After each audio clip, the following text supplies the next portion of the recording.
Operația de augmentare, de mărire a sânilor, este una dintre cele mai frecvente operații în chirurgia estetică, nu numai la noi în țară, dar și în întreaga lume.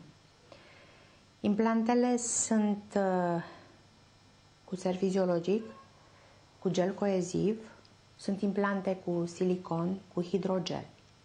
La ora actuală, cele mai performante implante sunt implantele cu gel coeziv.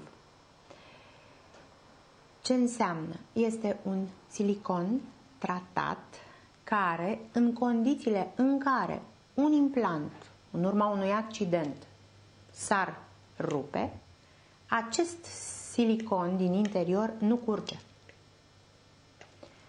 Spre deosebire de implantele cu ser fiziologic, dacă se întâmpla ca implantul, în urma unui traumatism, în urma mamografiilor, să se rupă, serul fiziologic curgea.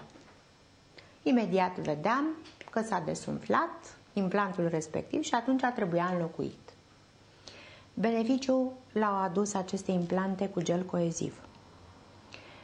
Pe lângă că dau un aspect natural, implantele cu gel coeziv sunt de ultimă generație.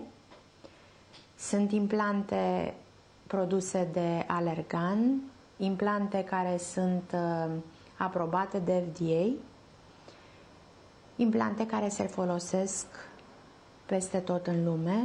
Cu experiența pe care o am,